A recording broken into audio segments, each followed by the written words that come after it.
201 de la jornada de la mañana. Estimados expositores y público en general, sean muy bienvenidos y bienvenidas a la sala 201 de la Facultad de Ciencias Políticas y Empresariales de la Universidad de la Frontera. Saludamos también a las personas que nos están viendo a través de la transmisión en vivo de este evento. Antes de comenzar, pido a los presentes silenciar sus teléfonos celulares y cualquier tipo de aparato tecnológico. En esta sala se presentarán dos mesas. La primera sobre derecho deportivo y la segunda relacionada al derecho civil. Cada mesa está compuesta por estudiantes de pregrado y de diversas universidades de Chile. Los estudiantes contarán con 20 minutos para presentar sus trabajos. Al finalizar cada mesa, se darán unos minutos para las posibles preguntas que pueda tener el público presente. En el caso de las personas que nos ven de forma virtual, los invitamos a dejar sus preguntas en la sección de Zoom habilitada para tal efecto. A continuación, se presentará la mesa titulada Derecho Deportivo. Inicia esta mesa la profesora Michelle Azuaje Pirela, coordinadora de Propiedad Intelectual y el Instituto de Investigación en Derecho de la Universidad Autónoma de Chile, con su ponencia titulada Tecnología, Fútbol y Derecho, de lo tradicional al fútbol inteligente. Profesora Michelle, muchas gracias por acompañarnos en esta oportunidad. La escuchamos. Muchas gracias. ¿Van a compartir la presentación? Sí. Bueno, en primer lugar quisiera agradecer muy especialmente a la Universidad de la Frontera, en cabeza de sus estudiantes, en este caso a Catalina, a Diego, por invitarme a esta actividad. Yo la verdad es que es difícil que me niegue cuando me hacen este tipo de invitaciones de los estudiantes, es muy difícil que diga que no. Entonces yo voy a copiar una práctica de un profesor al que le tengo mucho cariño, que se llama Andrés Guadam, de la Universidad de Sussex, y él dice, siempre hay que empezar una exposición con un agradecimiento y con una disculpa. Mi agradecimiento para los estudiantes, yo los voy a llamar nuestros, porque son de la región de la Araucanía y de Temuco, mi agradecimiento para ustedes y para su casa de estudios. Y la disculpa tiene que ver con que, esto ya lo ha escuchado Eduardo, yo no soy especialista en derecho deportivo por si acaso. Yo no soy especialista en fútbol, por si acaso. Entonces, se preguntarán ustedes, ¿y para qué me invitaron? ¿No? Bueno, me invitaron porque hace unos días tuvimos la oportunidad de realizar unas jornadas en la Universidad Autónoma de Chile, en las que estábamos preguntándonos cosas nuevas, ¿no? Y entre esas cosas nuevas surgió la pregunta de cómo se relacionan el fútbol y el derecho, a propósito de que se viene el Mundial, ¿no? Y entre esas otras muchas preguntas, la que me convoca a mí, buscaba averiguar cómo se relacionan la tecnología, el derecho y lo que a mí más me gusta, que es la inteligencia artificial.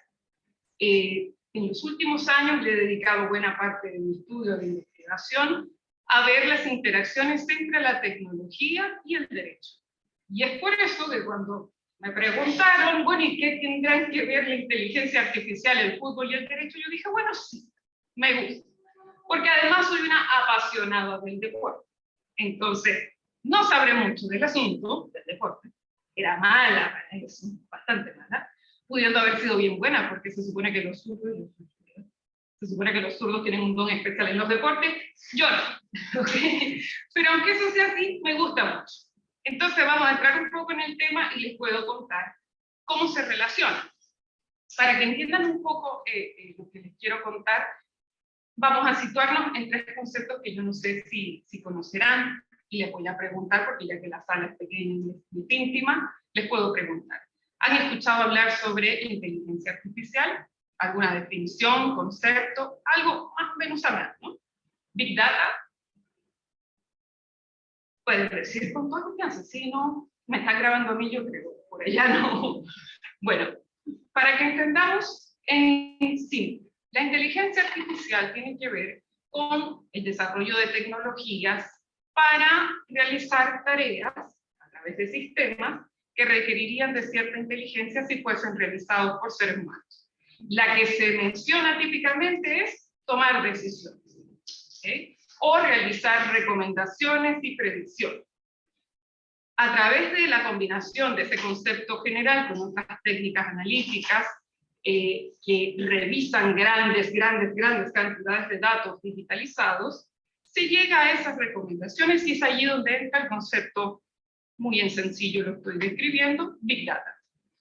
Las posibilidades de Internet nos han dado la oportunidad de tener muchas cantidades de datos que pueden ser analizadas a través de sistemas computarizados, por ejemplo, ¿ya? Y eso es lo que hace que en los últimos años se hayan generado un gran número de productos y servicios para mejorar muchas áreas de la vida de las personas. Y una de esas áreas es el deporte. Muchos de ustedes seguramente usarán redes sociales. Me imagino que sí.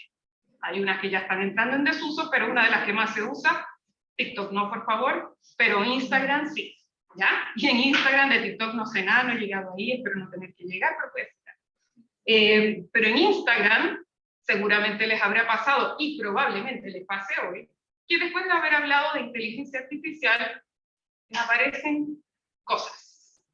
Y ustedes sienten como que les están leyendo el cerebro. Y es más o menos así, o que los están espiando. Y es algo más o menos así, porque la lógica que hay detrás de eso es que tenemos algoritmos y sistemas computarizados que pueden predecir cosas. Se supone que podrían predecir que yo hoy iba a estar hablando de fútbol y derecho en la Universidad de la Frontera con un 99% de precisión, ¿ya? Y se supone. Y, siguiente, por favor. Eso vamos a dejarlo para. Entonces, como esa área, Big Data, inteligencia artificial, han invadido tantos espacios de la vida de las personas, no resulta raro que también han llegado al deporte. ¿Y cómo han llegado al deporte? Han llegado al deporte para, por ejemplo, predecir las oportunidades de éxito que podría tener un jugador. Para predecir, por ejemplo, si se va a lesionar. Para ver cómo funcionaría en un equipo determinado. Y para proponer mejores o peores fichajes. Es decir, que existen herramientas tecnológicas que se comercializan en el mundo para eso. Básicamente, aquello que hacía, yo no sé qué tan familiarizado están con el deporte, yo soy una, como les dije, una espectadora, ¿no? Pero uno ve al técnico con la libretita haciendo el scouting, ¿no? Así como, usted ya haga, bueno, ya, corra ahí, patee, juegue. Y está el equipo tomando nota. Pues no, en un mundo digital, ahora tú le das datos al sistema y el sistema te hace una predicción. Adelante. Además, se puede valorar cuánto podría ganar esta persona, cuánto tendría que ganar, o cuánto podría ganar en determinado tiempo. Ejemplos de eso, esta empresa española, que se pueden ver en la presentación, que dice que revoluciona el mundo del fichaje porque puede minimizar el riesgo en la toma de decisiones, ¿no? Para evaluar perfiles de los jugadores contrastados con muchos otros jugadores alrededor del mundo. La más famosa y la que se dice que es la pionera es la siguiente, que se llama Holocip, que es una empresa que, por ejemplo, en el 2021 predijo quién podía ser el mejor jugador para sustituir al Kun Agüero en el Barcelona. ¿Ya? Entonces, van surgiendo cosas, ¿no? Predicciones, es un sistema el que determina si es recomendable o no contratar a alguien, en este caso en el mundo deportivo. Es decir, que esto se está transformando. Siguiente. Sí. Y si lo que les estoy diciendo les suena lejano, piensen que esta aplicación ya llegó a Chile. ¿Bien? Futbolitis es uno de estos sistemas que se ofrece en Chile para que si usted no tiene para pagar un Messi, el sistema le busca a alguien que se parezca a Messi, que tenga las mismas características que Messi, pero que usted no le tenga que pagar tanto. ¿Okay? Entonces se supone que eso es capaz de hacer el sistema. Y en Chile ya se están comercializando estas cosas. Sí. Entonces, ¿por qué se habla de fútbol inteligente? Bueno, porque se supone que esa tecnología que está de moda ya llegó al deporte. Resumiendo lo que les he dicho hasta ahora, para hacer el scouting. El scouting es esa búsqueda del mejor jugador. Además, para reducir al mínimo, se supone, el margen de error y sobre todo, y lo más importante, a los efectos jurídicos que les quiero plantear, para hacer equipos perfectos e invencibles. No sé si eso sea posible, pero eso ofrecen algunas aplicaciones, ¿no? O eso se dice de algunas aplicaciones. ejemplo, siguiente, se dice del Liverpool. El Liverpool contrató servicios de Google a través de su empresa DeepMind para que les ayuden a tomar mejores decisiones y hacer equipos invencibles. ¿Y por qué lo hicieron? Porque pueden. ¿Okay? Porque no cualquiera puede pagar los servicios de DeepMind, pero ellos sí, y lo hicieron, y lo están haciendo. ¿Y qué es lo que se busca con esto? Bueno, no solo lo que les he dicho, sino además se supone que esto no sustituye la labor del coach o del equipo, sino que es un servicio de asistencia. Se supone, ¿bien? Otro uso que se hace de la inteligencia artificial en el mundo del fútbol, por ejemplo, ya se anunció a través de la FIFA que en Qatar se van a instalar unas cámaras debajo del campo para escanear de alguna manera los movimientos de los jugadores y poder avisar a través de una alerta si va a haber posición adelantada o no. Entonces se va a fortalecer el sistema VAR para que entonces puedan revisarse las jugadas con un margen de error de 0.5 segundos, ¿ya? Ya que este sistema se supone que permite analizar las jugadas desde la perspectiva de un futbolista en concreto. Hay 29 puntos del jugador que analiza el sistema para decir si estaba fuera de juego o no estaba fuera de juego. No me pregunten tecnológicamente cómo es eso posible, pero se supone que sí lo es, y está anunciado, de hecho, oficialmente por la FIFA. Entonces, todo esto nos hace pensar que el fútbol tradicional se está transformando, y que eso está pasando incluso en países como el nuestro, ¿bien? ¿Y qué puede tener que ver el derecho con eso? Ahí puse en la presentación, se las voy a dejar si quieren, la comparten otros ejemplos de otros usos. Hay objetos que también se supone que captan datos y predicen cosas, por ejemplo los balones inteligentes, no son realmente inteligentes en el sentido de que no usan sistemas de inteligencia artificial, sino que están conectados a Internet. Recopilan información que se envía a aplicaciones disponibles en Internet, lo cual no es necesariamente inteligente. Esto se integra a otro concepto más amplio sobre el que volveré después, que es Internet de los cuerpos e Internet de las cosas. ¿Lo conocen ese concepto? En sencillo. Estos conceptos de Internet de las cosas, que es el concepto amplio, digamos, se asocia con un fenómeno de que hay muchos dispositivos que tenemos en nuestras casas, oficinas, etcétera, que están todo el tiempo conectados a Internet. Y quizás no lo hemos observado, pero eso significa que están enviando la información a alguien. Y esa información después es procesada para saber cuáles son nuestros hábitos de consumo. Entonces, eso dio un paso más. Es que ya no son solo, por ejemplo, el balón inteligente en el contexto del fútbol, sino que además ahora hay dispositivos que están adheridos al cuerpo del jugador para captar todo lo que hace durante el partido y enviar información a Internet, aplicaciones para que den recomendaciones.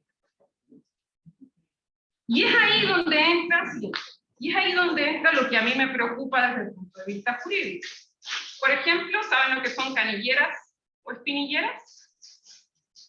Dicen que sí, ¿qué son? ¿Qué son? ¿Dónde se usan? Sí, ya, lo tiene el jugador puesto y se está comercializando. ¿Y qué es lo que hace estas llamadas canilleras inteligentes, las humanoides? Captan información del jugador que se envía a través de Internet y envía un reporte al equipo para decirle, bueno, es que tiene que mejorar esto, tiene que mejorar aquello, puede ser que se lesione si sigue haciendo esto, etc. Y el problema jurídico que eso puede tener, se me ocurren varios, pero el primero que se me ocurre es, bueno, ¿y no habrá una especie de desigualdad?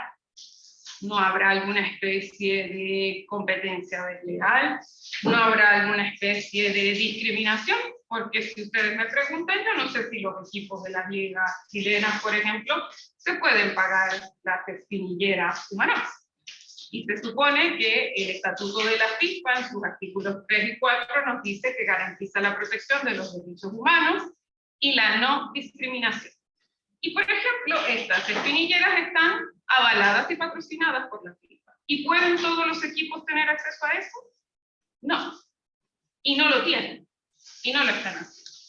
Entonces, el gran auge de las tecnologías que les menciono y de otras nos hace pensar que realmente el fútbol se está transformando y que quizás las consecuencias de eso no son del todo deseables.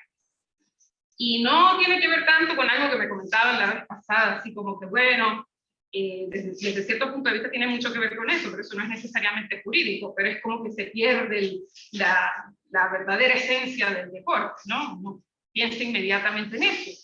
Pero es que desde el punto de vista ético y jurídico, que son los que me he dedicado a investigar yo en relación con las interacciones entre la inteligencia artificial y el derecho, desde el punto de vista ético, ¿queremos ese tipo de sociedad? ¿Queremos una sociedad donde tengamos una especie de cyborg que compitan con personas que no tienen el mismo acceso a esa tecnología? ¿Queremos eso?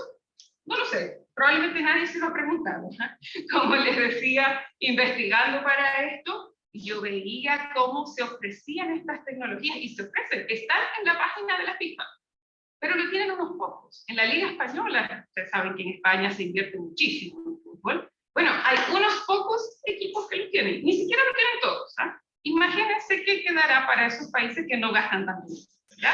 Y para esas ligas que no gastan tanto. Entonces, cuestionamientos éticos, bueno, ese es el tipo de deporte que queremos. Puede ser que sí, puede ser que no. Mi invitación es a quienes les gustan estos temas y están buscando dónde comenzar. Bueno, lo primero, queremos eso. Lo segundo, ¿y qué pasa con la hipervigilancia a los jugadores? Este tema le gusta mucho a Eduardo, que nos está acompañando hoy. Y su privacidad, y sus datos. ¿Qué van a hacer después con eso? Porque yo les cuento que estas aplicaciones guardan el historial de la vida del deportista y te pueden decir cuál fue su desempeño durante un partido, durante una temporada completa. Son evaluados, son visualizados, hay una hipervigilancia que es un poco preocupante. Se dice que una de las razones por las cuales se utiliza esto es por proteger su salud. Y eso en principio no es necesariamente malo. Pero hay países en los que, como no están regulados Internet de las cosas, inteligencia artificial y todas estas tecnologías, no hay reales garantías de seguridad de estos productos. Entonces pasa que lo tienes en el cuerpo. De hecho, hay pastillas que se toman, no recuerdo cuál es el nombre preciso, pero hay pastillas también que se toman que están conectadas a Internet. Las tomas y envían información desde dentro de tu cuerpo. Por eso les hablaba también de Internet, de los cuerpos, de ese concepto que está surgiendo en el mundo tecnológico. Entonces esto me hace pensar, me preocupa, y por eso les decía, yo empecé con una disculpa, porque no hay solución todavía para esto. En Chile, ¿qué se ha hecho? En Chile tenemos una política nacional de inteligencia artificial que se lanzó a finales del año pasado, donde se dice que tenemos que empezar a preocuparnos por los problemas éticos y jurídicos de las tecnologías. Pero eso no puede quedarse en una preocupación, porque aquí tenemos tecnologías que están invadiendo absolutamente todo, incluso el deporte, que es lo que nos convoca. Yo les decía cuando presentábamos este tema en la Universidad Autónoma, que yo lo veo, y me comentarán ustedes si quieren cuando se abra el espacio a preguntas, como una especie de doping tecnológico. En el que algunos podrán, otros no podrán, pero como estamos en un limbo jurídico, bueno, lo seguirán haciendo los que puedan mientras puedan. Y entre comillas, no pasa nada, porque la razón que se supone que hay detrás es la protección de la salud de los jugadores. ¿Pero es eso realmente así? Yo no lo sé. La conclusión a la que he llegado hasta ahora, que es un tema nuevo en el que me invitaron a participar, y la verdad es que me está gustando mucho y me encantaría que haya más gente a la que le guste para que podamos conversarlo, pero yo pienso desde el punto de vista ético que se está desnaturalizando un poco la esencia del juego, y eso es discutible, a algunos les gustará, a otros no les gustará, pero desde el punto de vista jurídico yo creo que no estamos siendo consecuentes con eso que se declara, por ejemplo, en el Estatuto de la FIFA, ¿no? Tenemos jugadores hipervigilados, tenemos jugadores pobres y jugadores ricos, y eso no es que sea culpa de la tecnología, eso siempre ha sido así, pero quizás la tecnología puede profundizar esas brechas. Tenemos dopings, a lo mejor, no sé, digamos ustedes qué opinan, que a lo mejor no nos hemos dado cuenta que están ahí. Y por lo tanto, creo que hay algo que evaluar, creo que hay algo que revisar, y la invitación es a que lo hagamos. Volvamos acá, donde aparece Maradona. Esto quizás lo podemos hablar para una próxima oportunidad, pero otro de los usos, y con esto voy a cerrar, otro de los usos que se ha hecho de la inteligencia artificial relacionado con el fútbol fue hace unos poquitos días, ¿no? Donde se revivió a Maradona, si quieres que hice un video, si quieres ponlo,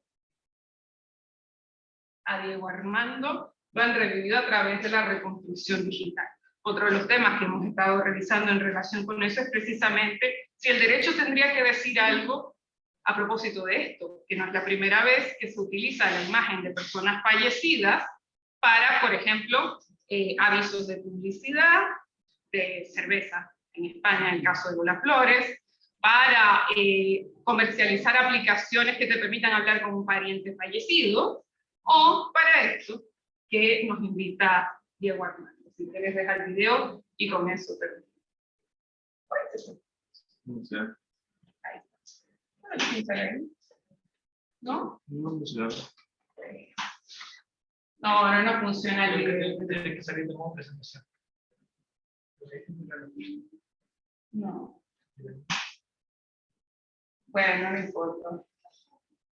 Ahí yo lo no pasa nada, no importa. Yo les envío esa presentación para que vean a Maradona, versión inteligencia artificial a través de un deepfake, otra de las cosas de las que podemos conversar después. Pero bueno, cierro con eso, con esa invitación a reflexionar sobre de qué manera el derecho podría contribuir a la eliminación de esas brechas o de esas eventuales brechas. Yo, esa es una hipótesis que tengo, no unas conclusiones muy cerradas, pero yo creo que eso es algo en lo que estaría muy bien que las nuevas generaciones empiecen a explorar, a investigar y a sacar sus propias conclusiones. Muchísimas gracias.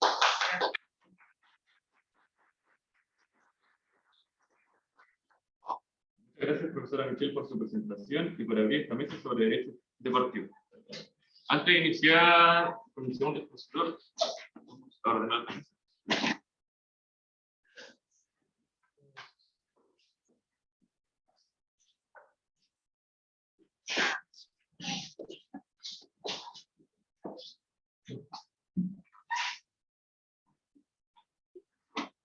Continuamos con el segundo expositor, Daniel Castro Espinosa, estudiante de la Universidad de Las Fronteras, con su ponencia llamada Caso de Deportes en Melipilla y la potestad del Tribunal Deportivo para declarar falso un documento. Análisis, sentencia Tribunal Autónomo de Disciplina ANFP, segunda sala, rol número 2, 2022, de fecha 20 de enero de 2022. Adelante. Muchas gracias, Diego. Daniel, yo estoy avisando cuando... Ya. Muchas gracias. Primero voy a inspirarme a la profesora Michelle para agradecer el espacio de estar aquí y conversar el día de hoy con ustedes. También pedir las disculpas, digamos, por ejemplo, si el nivel de la exposición es tan alto como el de la profesora Michelle. Hoy día voy a hablar un poco de este caso tan bullado en el mundo del fútbol, que fue el caso de Deportes Melipilla. Su expulsión y su luego no expulsión del fútbol nacional. El nombre es bastante largo todo, pero lo vamos a analizar un poco en la sentencia y los fundamentos, sobre todo uno muy particular de la segunda sala del Tribunal de Disciplina, que determinó la no expulsión de Melipilla, después de que la primera sala lo haya expulsado en sede de apelación. Así que, sí, por favor. Vamos con algunos conceptos preliminares que es bueno manejar antes de meternos al tema. Primero, la Asociación Nacional de Fútbol Profesional, la ANFP, para no estar diciendo el nombre completo todo el rato. ¿Qué es? La ANFP es una organización que se encarga de organizar competencias deportivas, no tiene mucho más allá. Es una organización de clubes profesionales, o sea, anónimas deportivas, que se encarga de organizar tanto la primera división, la primera B, la segunda, la Copa Chile y la Supercopa de Chile. No tiene mucho más. Su negocio es organizar competencias. Para eso crea estatutos que rigen la asociación, crea reglamentos que rigen la asociación y también bases generales para cada competencia. Hay que hacer la diferenciación de la Federación de Fútbol, porque la federación y las asociaciones son diferentes. La representación internacional del fútbol la tiene la federación. Cuando uno habla de la FIFA, de la Conmebol, lo conversaba el otro día, en el conversatorio. Cuando uno habla de estas organizaciones internacionales, lo que está ahí es la federación de fútbol. Como, en cierta forma, una similitud al Estado de Chile. pero no en la asociación. Sin embargo, en Chile se da un caso muy particular, que es que la asociación y la federación se administran por el mismo ente, el mismo directorio. Eso ha estado muy criticado desde que asumió Gabriel Boric, la ministra del Deporte ha planteado la idea de separar la asociación de la federación, y ahí es para hablar de un tema, como también totalmente aparte, tema de los financiamientos, de qué hace la asociación sin los recursos de la federación, porque los recursos de la federación es lo que sostiene el fútbol en Chile. Y esto viene de la selección nacional, de la sub-12, la sub-15, 18, 20, 23, la selección absoluta, de vienen los recursos en Chile, y eso pertenece a la federación. Por lo tanto, hay que hacer aquí la diferenciación de lo que vamos a estar hablando hoy día, la asociación, la organización de los propios clubes. No es el fútbol en Chile como un todo, como representación internacional, es la asociación de los clubes de fútbol de Chile de lo que vamos a estar hablando hoy, de la NFP. La NFP tiene una orgánica, un directorio, que como dije, comparte con la federación, y tiene entes resolutivos. Tiene 3 entes resolutivos: el Tribunal de Honor, el Tribunal de Asuntos Patrimoniales y el que me interesa, el Tribunal de Disciplina, que tiene 2 salas, la primera y la segunda, que estas funcionan por turnos, se ingresa una demanda, una denuncia en una sala, la decide, y en caso de apelación se va a la, a la otra sala en caso de ser apelación. Y la AFP lo define como el tribunal que es el encargado de conocer, juzgar y sancionar en distintos niveles las infracciones a los estatutos, reglamentos y bases de la competencia. Esto es importante porque lo que se aplicó aquí fueron sanciones. O sea, se reconoció el asunto, se juzgó y se sancionó en caso de una infracción a los reglamentos de una competencia. Perdón, a la base de una competencia que es la del fútbol profesional, la de la primera división del fútbol en Chile. Sí. ¿Qué es el caso de Melipilla? El caso de Puerto Melipilla fue diciembre de 2021, nos ubicamos en el tiempo, última fecha del fútbol profesional chileno, y el fútbol queda paralizado, pues la Universidad de Chile ingresa una denuncia a la primera sala, diciendo que Deportes Melipilla, denunciando que Deportes Melipilla tiene doble contratos. ¿Qué son los dobles contratos en el fútbol? Primero hay que partir que el fútbol en Chile es el único deporte profesional, pues tiene un contrato de trabajo profesional, es el único. Son los únicos trabajadores profesionales deportivos en Chile. Su contrato está regulado en el Código de Trabajo. Estos contratos tienen que ser, pues, como todo contrato de buena fe, verdaderos, y estos contratos se sumen a la base de datos de la ANFP, quien los controla, su legalidad, su formalidad, y que sean verdaderos. ¿Qué es una práctica habitual dentro del mundo del fútbol que está prohibida? Es el hecho de crear un contrato de trabajo y luego crear otro contrato con sociedades externas, ya sea por derecho de imagen, marketing, otro tipo de trabajo, para pagar más al fútbol, más de lo que su contrato de trabajo está establecido. Esto está prohibido. Más que nada lo que está prohibido es entregar información falsa. ¿Cuál es el punto de esto? Que esto tiene prejuicio en cuanto a que afecta la igualdad de los competidores dentro de la competición. Pues no se sabe cuál es el precio real del femilla, cuál es el precio real del jugador, cuál es el futuro y el potencial del jugador, lo cual la FIFA y también la NFP han determinado que los dobles contratos están prohibidos dentro de. Por lo tanto, ¿qué es lo que hace la NFP? Establece en su reglamento el 85F que no se puede aportar información falsa a la asociación, y la asociación tiene derecho a conocer todos los contratos laborales de los jugadores profesionales. Así, Universidad de Chile denuncia que Melipilla tiene dobles contratos con varios jugadores de su plantilla. Esto lo conoce la primera sala. En la primera sala constata que es real, hay abundante evidencia que esto es real, que los dobles contratos están ahí, con 3, 4 jugadores, existen dobles contratos y Melipilla proporciona información falsa a la asociación. Por lo tanto, corresponde, y vamos a revisar ahora el 85F, la expulsión del club Melipilla del fútbol profesional. Melipilla apela en la segunda sala. Igual apelan a otro equipo como San Felipe o Huachipato, pero sus pretensiones fueron rápidamente desechadas porque buscaban algún artículo legal para ascenderlos, en el caso de San Felipe. Pero Melipilla apela a la segunda sala. Y antes de ver lo que termina la segunda sala, vamos a revisar lo que dice el 85F. El 85 es bastante claro, que nos dice las causales de expulsión de la asociación. Y la F es, más claro aún, la presentación de documentación falsa o adulterada a la asociación. En este caso nos va a enfocar en la documentación falsa. El último inciso, como curiosidad, trata el tema de que de todas estas causales de expulsión, finalmente la única que puede conocer el tribunal es la F. O sea, son bastantes causales de expulsión, pero la única que conoce el tribunal es la F, la información falsa. La demás la determina el Consejo Directivo, que no es decisión propia o el Consejo de Presidencia. El tribunal, por la única razón que puede expulsar a un equipo es la presentación de documentación falsa. En eso el 85F es bastante claro. ¿Qué pasó? El tribunal de primera instancia, como dije, acepta esta denuncia, constata que es verdad y expulsa al equipo, basándose en el 85F. La segunda sala, luego de conocer la causa, hace algo bien interesante. Vamos a lo siguiente. Hace algo bien interesante, pues confirma parcialmente la sentencia en todo lo que son los hechos. Confirma que hay documentación falsa presentada, confirma que hay dobles contratos, pero modifica la sanción. Y la modifica por sustituir la expulsión por solamente restarle 6 puntos a Deportes Melipilla en el torneo del año pasado, que finalmente terminó su descenso. Fue una sanción finalmente calculada para que Melipilla descendiera sin ser expulsado. ¿Cuál es el razonamiento que hace la segunda sala? Y aquí me dice, y lo estoy considerando, que es el reproche contenido en el artículo 85F, es acorde a la gravedad del hecho, que es la presentación de documentación falsa. Pero este hecho es de tal gravedad que solo puede acreditarse, y debe acreditarse con la sentencia penal que declare falso. Lo que nos está diciendo la segunda sala es, no importa las pruebas que ustedes me traigan, la única prueba válida para acreditar el 85F es una sentencia penal que declare estos documentos falsos. No hay más. No hay más prueba válida para acreditar esta situación. Sí. Entonces, ¿cuáles son aquí los puntos a comentar? Quedan 10 minutos. Perfecto. Vamos a comentar, o sea, aquí hay algunos puntos a comentar. Primero, los errores que comete la sentencia en interpretar el artículo 85. Pues en ninguna parte, como vimos el 85F, no indica que deben ser documentos declarados. Simplemente nos dice una situación fáctica que debe acreditarse, que son que los contratos no se condicen con la realidad. Eso es que un documento sea falso, que los contratos no se condicen con la realidad.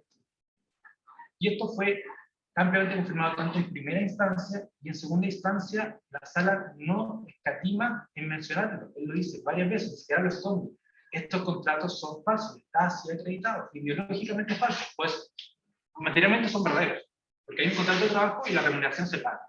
Los que son ideológicamente falsos, pues la remuneración que está ahí no es la real, porque en un segundo contrato llega mayor cantidad de dinero de la cual está permitido, está informada la asociación. Entonces, lo que nos propone el 85F es la situación práctica simple, que estos contratos sean falsos. Y lo que hace la segunda sala es equiparar esta declaración de falsedad, este concepto de falso, a una declaración de falsedad que en ninguna parte del reglamento está mencionada. Yo creo que aquí lo que decía al principio, estos son asociaciones entre privados. Aquí no estamos hablando de poder estatal. Aquí no estamos hablando de derechos penales. Estas son asociaciones entre privados que son los propios privados quienes se pusieron de acuerdo en crear un tribunal que determinara las sanciones correspondientes. Estamos hablando aquí de tribunales del Estado sujetos al poder judicial, ni a la Corte de Apelaciones, nada. Pero entonces, ¿de dónde viene el problema? El problema es que en primera instancia, la primera sala, para conceptualizar lo que es un documento falso, utiliza una cita de doctrina penal. Cita a la profesora Echeverri, que dice que las falsedades materiales serán aquellas que se altera un elemento verdadero o también aquellas que implican una reproducción o imitación de un modelo que es veraz. Y a raíz de esta cita de doctrina penal, lo que hace la segunda sala es decir que, por lo tanto, esta cita de doctrina penal nos fundamenta que la decisión tiene que ser basada en la doctrina penal. Y por lo tanto, tiene que ser un tribunal penal que determine los documentos falsos y así nosotros poder expulsar. Y para responder la pregunta del título, la segunda sala dice que los tribunales deportivos no pueden declarar falsos. El problema es que aquí el reglamento en una parte que dice que los declara, dice que acredite que no son verdaderos. Y esto nos trae algunas conclusiones y algunos puntos que son importantes a considerar. Primero, para resumir, ¿qué nos pide el 85F? Que sean acreditados falsos. No me parece en ninguna parte que estos deban ser declarados ni en sentencia ni penal, ni judicial, ni por otro órgano. Simplemente acreditar que no se condicen con la realidad. Y aquí viene el problema de qué es un documento falso. Y aquí hay una mala práctica judicial de la segunda sala, porque estos son tribunales deportivos. Son tribunales que su principal labor es dirimir asuntos jurídicos deportivos del día a día, las expulsiones del fin de semana, los reclamos de un árbitro, aún los reclamos de un técnico, alguna situación de pelea, y las salas del tribunal de la AFP nunca hacen un estudio jurídico tan profundo. Aquí lo que hizo la segunda sala fue inventar una doctrina deportiva que permitiera que Melipilla se mantuviera en el fútbol profesional con las implicaciones patrimoniales, posiblemente legales, porque Melipilla había amenazado en primero al Tribunal Deportivo Internacional, al Tribunal de Arbitraje Deportivo, a la FIFA y también ir a tribunales ordinarios, salvar un poco a la AFP, calmar aquí las aguas y decir, mira, Melipilla te voy a restar 6 puntos, porque tengo la facultad de hacerlo, te vas al descenso, pero no te expulsamos. Y aquí quedamos todos bien, tramito. Pero el día a día de la sala, de la primera sala y la segunda sala no es así. O sea, se ocupa el lenguaje jurídico básico, se ocupa el lenguaje de la industria, y nunca se ocupan doctrinas penales ni civiles, y cuando se habla de contratos, en la sala nunca dicen que los contratos tienen que ser según la profesora Corral, en una parte. Esto es mucho más simple de eso. Entonces, la pregunta nos cae, ¿se puede aplicar el 85F sin sentencia previa, sin sentencia penal previa? Claro que sí, porque en una parte se exige por esta asociación de privados que ellos crearon su red. Aquí no estamos hablando de poder estatal que hay que protegerlo a través de derechos fundamentales, garantizados. Siempre estamos hablando de privados que dentro de su autonomía de voluntad acuerdan una sanción y un procedimiento. En una parte de este procedimiento nos dice que sea necesaria una sentencia penal.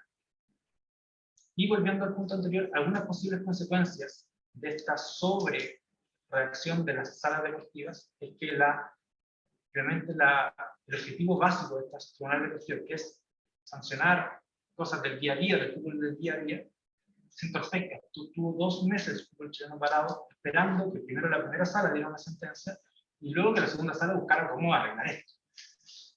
Y si nos ponemos a hacer ese estudio día a día con todas las situaciones que se dan en el fútbol profesional chileno, se nos vuelve inviable la competencia deportiva y la dinámica de la competencia deportiva, sobre todo el día de hoy, donde tenemos calendarios FIFA, tenemos calendarios internacionales que exigen a las asociaciones, a las federaciones, cumplir con ciertos parámetros básicos. Muchas gracias.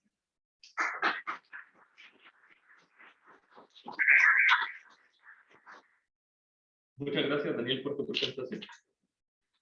Finalmente, el expositor Franco Lagón Martínez, estudiante de la Universidad de O'Higgins, quien nos acompaña de forma virtual, presentará su trabajo titulado Ley número 20.019, una tensa relación entre hinchas y clubes.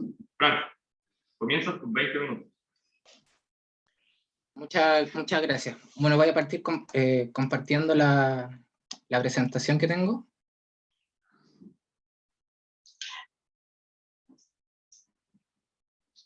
Me avisan, por favor, si se ve bien.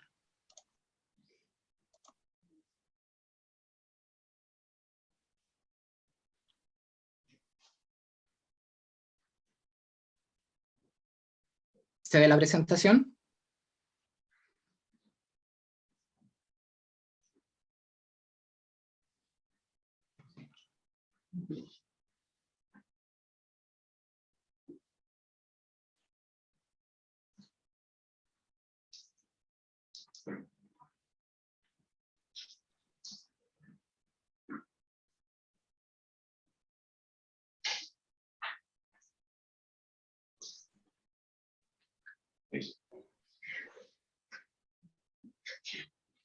¿Ahí sí? ¿Me escucha, Franco? Ok, ¿se me escucha bien? Abajo está silenciado.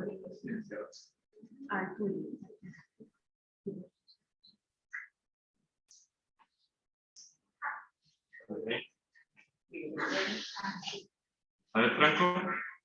¿Ahora se me escucha? No, se escucha. Yo voy a estar encargado. Ya. Sí.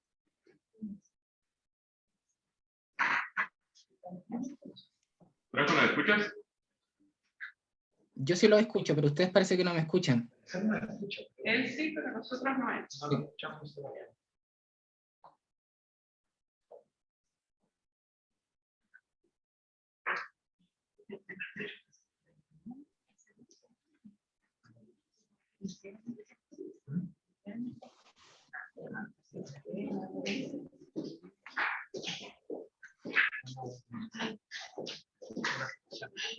No escuchamos a Franco.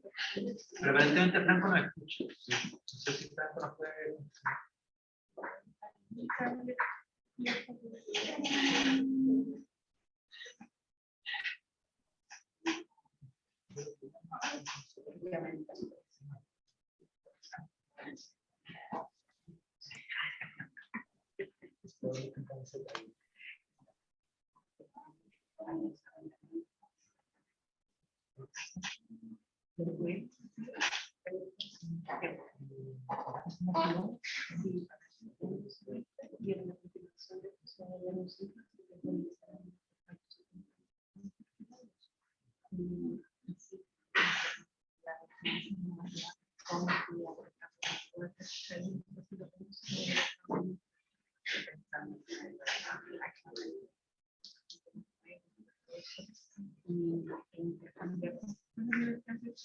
No se escucha el... ¿Tiene silenciado el micrófono? No.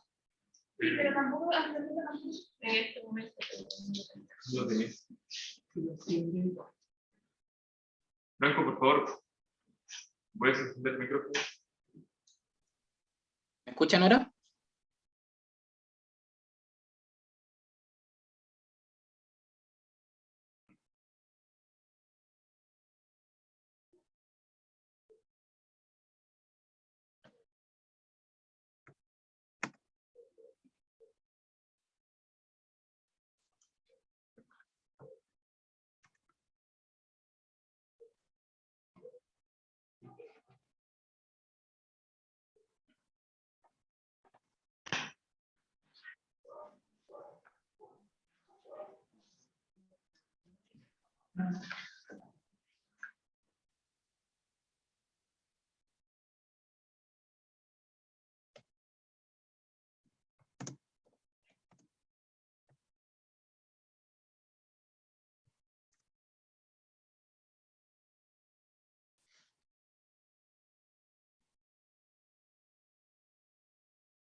Pero no estoy totalmente actualizada en relación con los desafíos.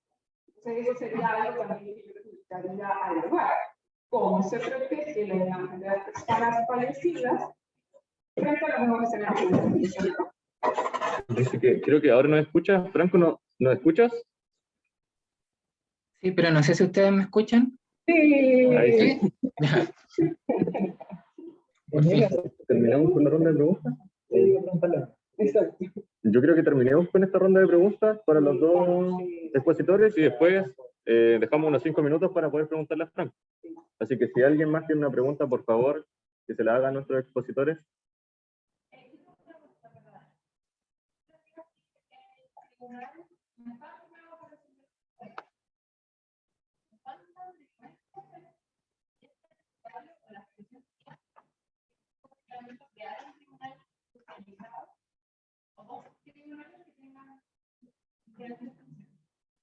La verdad es que la frecuencia de la denuncia es baja, pero del tema en concreto de doble contrato son denuncias que por medio de prensa no llegan a ser judiciales, pero de alguna manera es bastante común. El problema que enfrenta el fútbol chileno y probablemente los fútbol menos desarrollados en el mundo es bastante común. Y probablemente sí viene siendo necesario quizás sacar a la asociación, primero de la federación y segundo, crear un tribunal que sea especializado en las faltas deportivas de los jugadores, destinados a los jugadores, a lo que ocurre en el día a día dentro del fútbol, y un tribunal que se encargue de lo que es la asociación con sus clubes.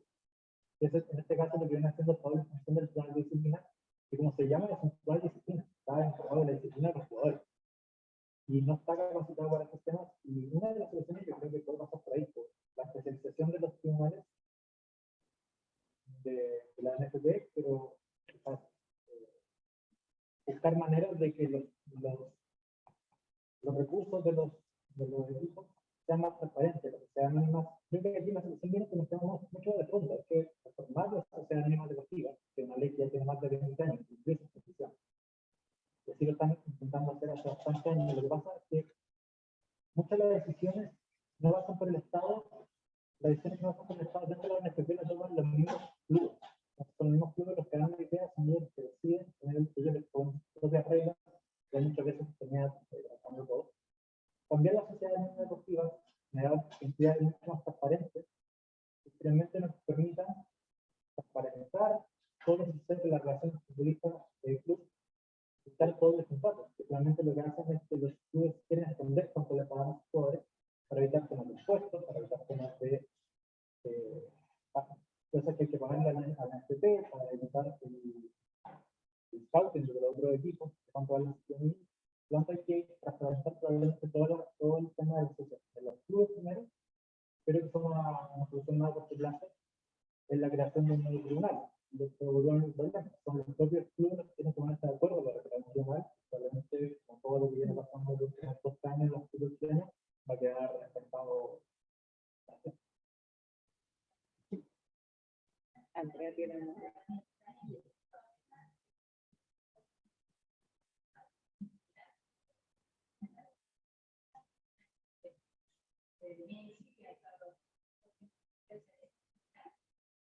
Pareciera que sí, lo que pasa es que uno en el fútbol más desarrollado como España, como Italia, Inglaterra, uno se sorprende más. Uno esperaría que las selecciones de estos clubes de estos países fueran más estrictas y más claras en estos límites o métodos de transparencia. Los colgantes son más sorpresivos. Claro, como los pagos, los primeros futbolistas buscan la nación tributaria para muchas personas. Esa no es solamente los futbolistas. Entonces, sí, parecería que bastante bien. El problema es que los fútbol más pequeños, donde la cantidad que se transa es menor, muchas veces el Estado no se involucra tanto y queda simplemente dentro de la esfera del fútbol. Porque en España vemos cómo es la agencia tributaria la que persigue, como los casos son famosos, las multas son altísimas. Aquí no, aquí los sueldos son mucho menores, la elevación de impuestos son mucho menores, los juicios para los propios equipos, y eso es secreto a voces. Al final, aquí, como decía un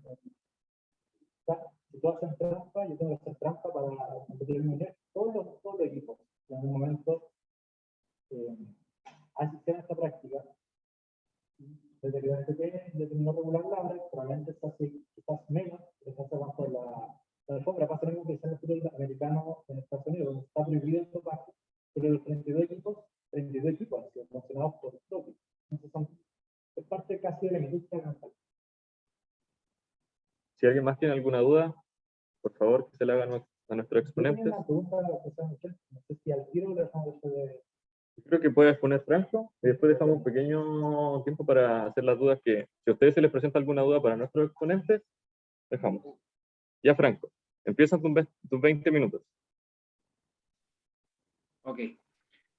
Bueno, quiero también partir agradeciendo a la universidad por esta instancia que está generando, agradecerle también por la invitación. Mi nombre es Franco Lau, soy estudiante de Derecho de la Universidad de O'Higgins, y hoy les voy a exponer un poco un resumen de lo que es la ley 20.019 y cómo ha generado una relación bastante tensa entre los hinchas y los clubes. Bueno, un poco como para una introducción en el contexto histórico, el primer club de fútbol que se crea en Chile data del año 1892, el Valparaíso Fútbol Club, y bueno, de ella hasta ahora han existido diversos equipos de fútbol con representación tanto a nivel nacional como internacional. La actividad se ha desarrollado pero por todo el país. Se han jugado partidos importantes en Rapa Nui, se ha jugado en Magallanes, hasta en el desierto de Atacama. Y bueno, obviamente podemos hablar de partidos desde el Estadio Nacional hasta en la calle de la población. Yo creo que en todas las poblaciones hasta el día de hoy se siguen dando pequeños partidos de fútbol. También ha tenido el fútbol una vinculación con acontecimientos políticos. Recordemos que el propio Estadio Nacional, que tantas alegrías nos ha dado con la generación dorada, en su momento fue un centro de tortura y de detención durante la dictadura, o en aspectos también económicos. Conocido fue que para el boom del Mundial de Sudáfrica 2010, la venta de plasma y televisores que se disparó totalmente, y todo eso fue gracias a lo que era el fútbol. Y esto también tiene entonces una relevancia para el interés, tiene una relevancia en el interés público el fútbol, porque es un elemento que unifica distintos estratos de la sociedad. En los estadios podemos ver que, independiente de que ahora, bueno, está mucho más segmentado, pero dejando de lado la situación socioeconómica, cultural, etnia, de todo, se juntan distintos tipos de personas dentro de un estadio. También para muchos niños y niñas, estos lo ven como un trampolín para poder salir de la pobreza, convertirse en futuros Alexis Sánchez, Arturo Vidal, y poder salir de situaciones bastante precarias. También hay que reconocer de que el fútbol mueve millones, por ende también es una materia de bastante relevancia nacional. Y también destacar en materias de seguridad, y sobre todo lo que son las barras bravas. Ya hablo de barras bravas y los separo totalmente del hincha que está acostumbrado a ir al estadio, porque las barras bravas, muchas han funcionado prácticamente como especie de asociaciones ilícitas vinculadas a temas delictuales. Bueno, entonces, y ya desde lo que es la creación de la ley 20.019, podemos hablar del inicio de una nueva era. Pero, ¿qué era lo que existía antes de esto?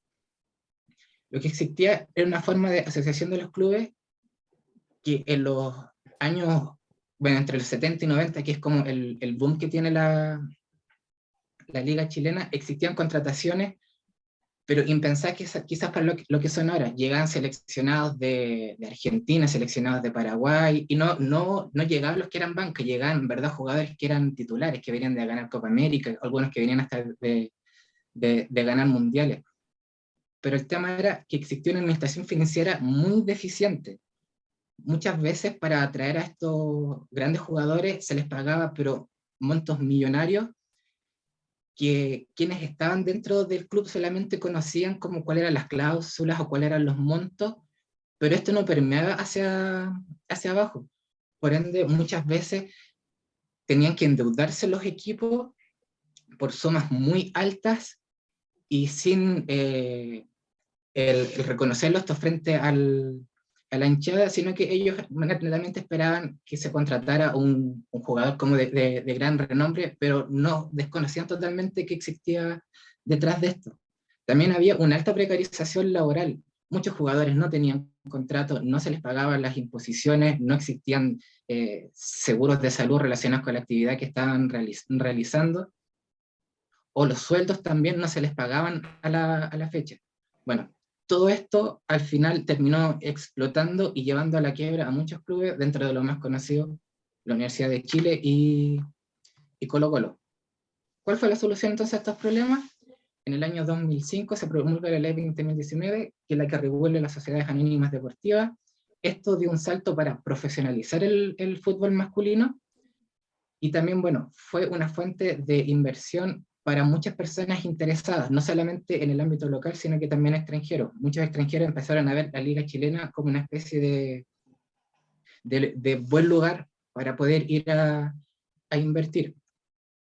¿Cuáles son las características que tiene esta ley? Bueno, permite un alto flujo de capitales, y esto ayudó bastante a ir saneando las deudas que tenían los equipos. También una mayor organización de la actividad. El evento, que es un partido de fútbol, también se fue profesionalizando. Se trajeron sistemas de entrada, se modernizaron los estadios de quienes tenían estadios, todo un sistema logístico distinto, la programación deportiva, todo eso también se fue profesionalizando. Ahora los futbolistas tienen contratos. A los futbolistas se les paga a la fecha en que se les promete el pago, se les pagan los montos que se acuerdan también dentro de los contratos. Los equipos tienen una regulación financiera también que está a cargo de la Superintendencia de Valores y Seguros. Y hay estándares de calidad mucho más altos de los que se permitían anteriormente. Sin embargo, existen grandes problemas con la ley 20.019. Primero es que se desconoce el rol de los simpatizantes de los equipos de fútbol. ¿Y por qué pasa esto? Porque esta ley tiene una mirada que es excesivamente empresarial de administración de los equipos. Rompe totalmente con la lógica que existía antes, y ahora los equipos son vistos netamente como una empresa cualquiera. Y esto, por ejemplo, ha traído a que los dirigentes muchas veces ni siquiera tienen una pasión por el club en el que están, sino que netamente como quien va e invierte en una empresa no sé, de seguros, en un banco. Bueno, a algunas personas les interesa invertir en los clubes, pero desconocen totalmente la historia, cuál es el arraigo que tiene con la sociedad, con cierto sector, sino que netamente lo ven como una empresa más dentro de las que pueden invertir. Y esto también, por ejemplo, ha traído grandes problemas con las ramas que históricamente han tenido los clubes, porque al ser el fútbol la actividad que es la que desarrolla mayor flujo de dinero, se enfocan netamente en eso, pero han dejado de lado muchas también de otras ramas como las de vóley, de básquetbol, de tenis y un montón de otras actividades. Y lo que yo considero que es pero el punto neurálgico de esto y del gran problema que tiene, es como decía, es que este modelo jurídico responde a una lógica de administración de mercado. Los clubes no son empresas, o sea, nunca se van a pensar como empresas, no responden a las lógicas de empresas, no generan ganancias o utilidades tan grandes como generan normalmente las empresas. Por darles un ejemplo, uno de los equipos más exitosos a nivel mundial, que es el Real Madrid, su presidente no se hizo millonario porque ganaron la última Champions. Su presidente es millonario por las actividades en materia inmobiliaria que tiene, por ese tipo de inversiones, pero no porque un equipo gane o pierda una competición internacional se hacen millonarios. Los clubes, hasta los más exitosos a nivel mundial, no entregan grandes utilidades realmente a las personas que son parte del directorio o que son dueños. Y bueno, voy a explicarles también aquí un poco cómo es la realidad en otras partes del mundo. En la Bundesliga, que es la liga alemana, una de las ligas más exitosas también a nivel mundial, por ejemplo, tienen la regla del 50+1. ¿Qué dice esta regla? De que los votos dentro del club tienen que pertenecer siempre el 50+1 a sus socios. No pueden estar en manos de grandes grupos económicos o existir una concentración, sino que eso le queda al otro 49%, pero siempre el 50+1 tiene que estar en manos de los socios. La homogeneización también de las ganancias por los contratos comerciales. En Chile, por los contratos de transmisión televisiva, lo que gana Colo-Colo a diferencia, por ejemplo, lo que puede ganar Coquimbo Unido, son diferencias pero abismales. En Alemania no pasa eso. Y gracias a eso también es que se permite que, por ejemplo, equipos más chicos tengan también lo que se conoce como una caja monetaria que los ayude también a poder salir adelante y no que los tengan siempre como metidos o estancados en posiciones menores. También la conexión que tienen los clubes con la sociedad hace de que existe una gran rentabilidad por la afluencia de los espectadores. Allá partidos de segunda, de tercera división incluso, son a estadio lleno. Acá en Chile, con todo respeto, muchas veces un Palestino con Cobresal un día sábado a las 12 de la tarde no supera las 1000 personas. Allá estadios de 30.000, de 40.000 personas se llenan. También los clubes se les impulsa a que crean fundaciones, que estas fundaciones generen también vínculos con la sociedad. Entonces, esta conexión que he estado hablando es súper fuerte en lo que se ve en la liga alemana. Destacar también lo positivo que tiene, por ejemplo, la liga argentina, ya como viendo un ejemplo más local. Allá la regulación que tienen, a los clubes se les ven como asociaciones civiles. No tienen este pensamiento como de una empresa, no tienen este aspecto empresarial. ¿Y por qué lo tienen? Porque ellos saben de que realizan otras actividades que no necesariamente tienen ánimos de lucro. Y aquí, por ejemplo, quiero poner el caso que escuchaba la otra vez de un dirigente que decía, yo sé que quizás la rama de básquetbol de mi equipo, de la que yo estoy a cargo, no genera mucho dinero, no van quizás muchas personas a ver, pero lo que a mí me importa es que tengo chicos de que les estoy dando desayuno, que les estoy dando comida, de que les estoy dando seguridad, de que los papás les busco trabajo. Entonces, todo eso genera mucho más conexión también con la sociedad. ¿Por qué? Porque no tienen este pensamiento del lucro. También destacar que existen vínculos con ciertos sectores de la sociedad que son pero muy fuertes y muy históricos. Por ejemplo, lo que es en Avellaneda, el equipo pero tiene una relación histórica que penetra incluso hasta como lo que son las villas allá. Y bueno, entonces, bueno, para ir finalizando, algunas propuestas para perfeccionar la ley 20.019. Primero, prevenir la concentración en las propiedades de los clubes. Pongo el caso de Carlos Heller, quien en su momento era dueño de la Universidad de Chile y era dueño también de Iberia. Claramente podría existir un conflicto de intereses en caso de que estos equipos se hubiesen tenido que ver confrontados. La creación de un consejo de administración deportiva. Y este consejo debe sí o sí también tener una conexión con el lugar en el que están situados los equipos. Igualdad también en el trato entre hombres y mujeres. Todo este rato he hablado del fútbol masculino y es porque toda la ley se pensó también en el fútbol masculino y ahora recién las mujeres van a estar integradas en esta ley. Mayores niveles de responsabilidad en temas de negligencia en materias de seguridad. Si esta es una actividad privada, bueno, deben ser ellos también los encargados de realmente velar por la seguridad de los espectadores y de los hinchas. Entregarle mayores atribuciones a la Superintendencia de Valores y Seguros. ¿En qué sentido? En que también pueden actuar de oficio, porque actualmente solamente pueden actuar respecto a la información que es entregada por parte de los clubes, pero no tienen la facultad de poder actuar de oficio. Establecer filtros también para ser directores. Los filtros que hay actualmente son relacionados a temas de materias penales, pero también respecto a delitos económicos sería interesante poder tener este tipo de filtros. Y bueno, y también generar vínculos de los equipos con las comunidades. Como decía, y quiero ser majadero en esto, si los equipos siguen siendo pensados como empresas, van a permanecer totalmente separados de la comunidad, del grupo de personas que representan. Entonces, bueno, a modo ya como de conclusión final, decir que los clubes son instituciones de interés público que nunca van a responder a las lógicas empresariales y por lo tanto la legislación se debe dirigir hacia recuperar esta conexión que existe entre los hinchas y los clubes. Muchas gracias.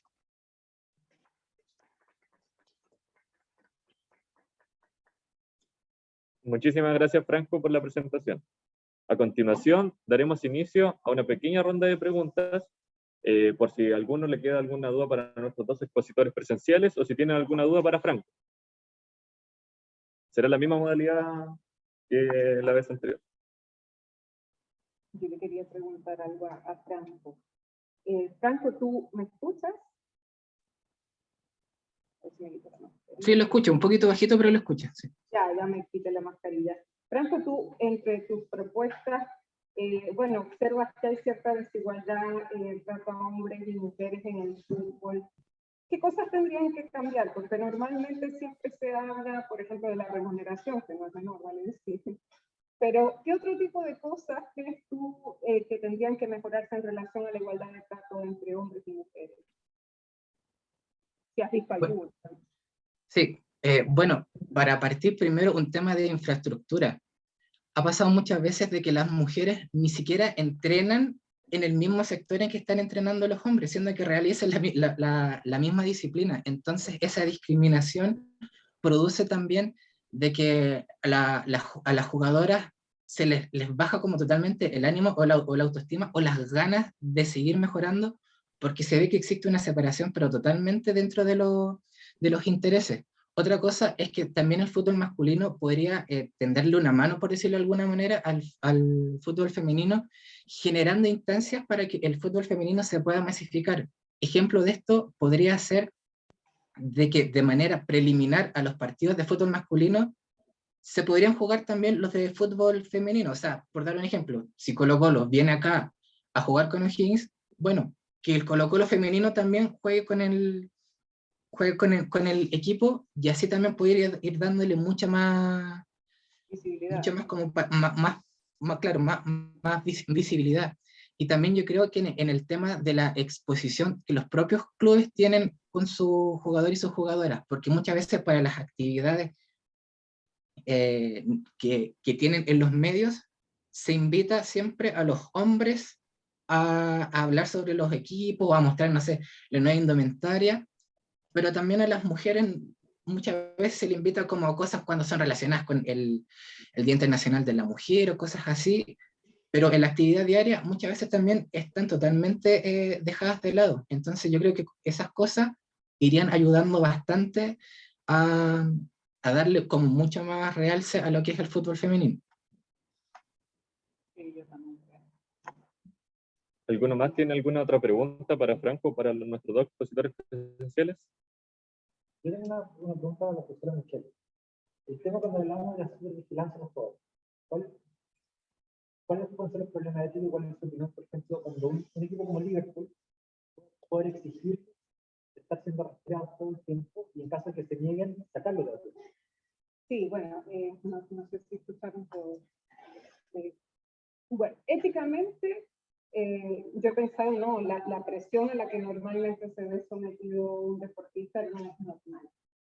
De hecho, en los Juegos Olímpicos, me acuerdo de Simone Biles, que es la apellido, ¿sí? Sí. La gimnasta estadounidense, que sometida a la presión, que no tecnológica, pero la presión en sí misma, dijo, tengo que hacer un alto y por salud mental no voy a seguir compitiendo, y era la número 1 del mundo. Imagínense si la número 1 del mundo siente esa presión, que quedará para los que no lo han logrado todavía, ¿no? Entonces, desde el punto de vista ético, yo creo que a veces, y nosotros los que nos gusta el deporte también le exigimos demasiado al deportista, y nos olvidamos de que a veces la expectativa de los años que pueda trabajar es bastante corta, y exigimos demasiado. Tanto tú hablabas también de los hinchas, ¿no?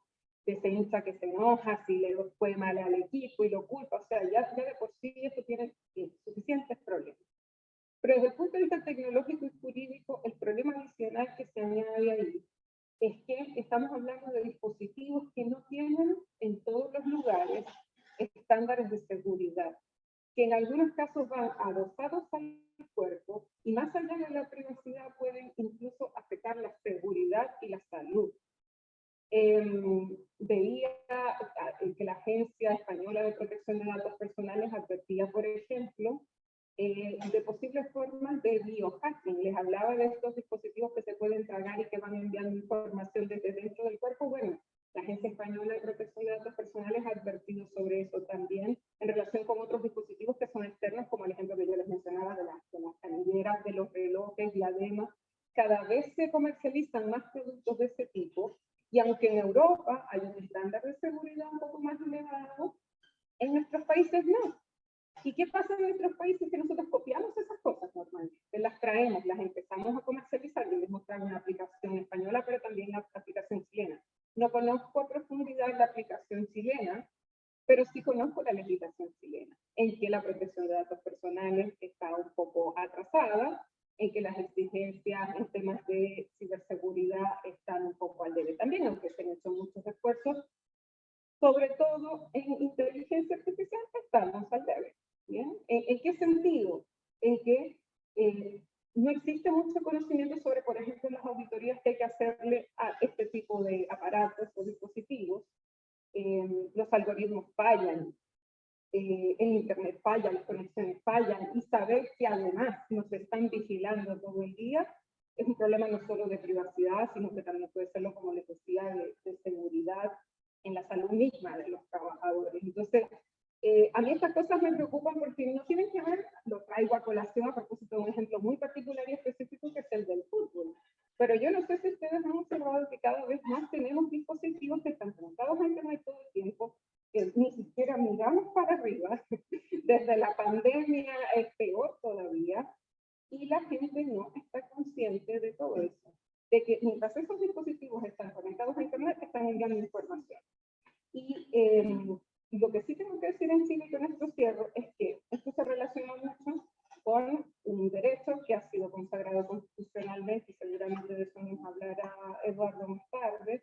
Les hago la cuña para que vean Eduardo, ¿no?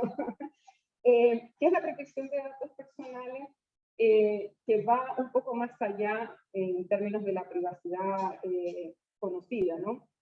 Porque ahora este nuevo escenario digital y tecnológico obliga a que las personas puedan autodeterminarse. Es decir, no basta con que yo le informe, sino que la persona también sepa lo que se está haciendo con la información que están captando estos dispositivos, que estén en su casa o estén en su cuerpo, y los riesgos de seguridad, y que pueda arrepentirse y pueda decir, ya no quiero ser más vigilado, ya no quiero enviar más información, díganme qué hicieron con la información que yo envié, entre otros derechos que ya consagran o empiezan a consagrar diversos ordenamientos jurídicos. Y no es que en Chile no exista, sino que hay algunas deficiencias, en particular en relación con la inteligencia artificial, en las que hay que trabajar, y esa es, como les he dicho, la invitación. No sé si eso responde. Gracias. Tengo una pregunta para Franco, pero no sé si me escucha o se la dice. Franco, ¿no escuchas? Sí, estoy acá. Cuando Franco hablaba de negligencia en seguridad, mi pregunta es bien concreta: ¿cuál es la propuesta en seguridad? O sea, porque tenemos actualmente a carabineros que están afuera de los estadios, que no intervienen hasta que hay una situación de orden público en el estadio, y que tenemos guardias que les pagan 7.000 pesos, 14.000 pesos toda la jornada, que no tienen la preparación, no tienen tampoco la motivación, sinceramente, para intervenir en estos actos. En caso de que, digamos que la respuesta viene por parte del Estado o por la fuerza policial en el resguardo de estos eventos deportivos, ¿cuál es la consideración moral, ética o la justificación de tener tantos recursos policiales destinados a un evento que es privado y que tiene realmente ganancias privadas? O sea, está brindando el Estado un servicio de seguridad a una empresa privada. Sí, entiendo. Mira, primero, yo creo que hay que esto abordarlo desde tres perspectivas. Muchas veces pasa de que los dirigentes de los equipos saben bien quiénes son las personas que cometen los desmanes, pero como muchas veces, y en esto voy a ser como bien cauteloso con lo que voy a decir, tienen conexiones con muchas de estas organizaciones delictivas, quedan un poco como de manos atadas respecto a qué es lo que pueden hacer. Entonces, por eso yo decía también que la legislación debería apuntar a ver si existe una cierta negociación o vínculos muchas veces entre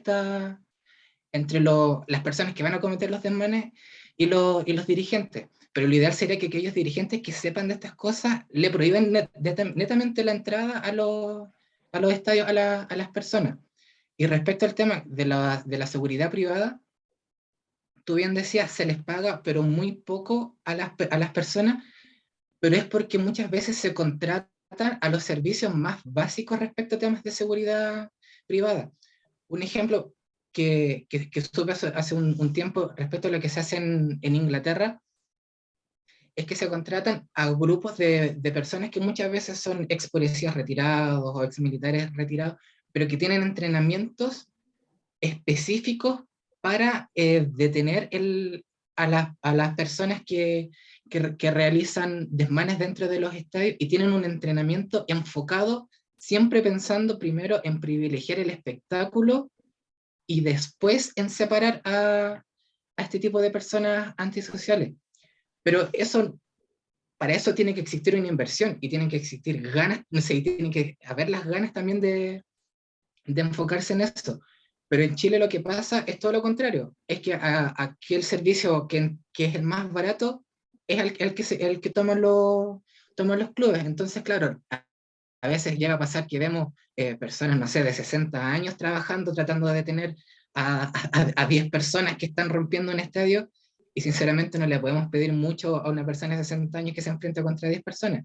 Pero si es que los equipos tuvieran un real enfoque en materia de seguridad, existen los medios para contratar equipos personalizados para poder detener a este tipo de personas. Entonces yo creo que debe enfocarse en ir en ese rumbo en materia de seguridad privada.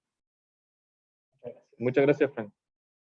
En virtud del tiempo, daremos finalizada la ronda de preguntas, y para finalizar, agradecemos profundamente a la profesora Michelle, a Daniel y a Franco por sus excelentes exposiciones y por ser parte de esta jornada. Además, agradecemos al público por su asistencia y participación, y de esta forma damos por finalizada la primera mesa y los invitamos cordialmente a acercarse al hall de la facultad para ser parte del coffee break. Nos vemos a las 2:30 para continuar con la segunda mesa. Muchas gracias.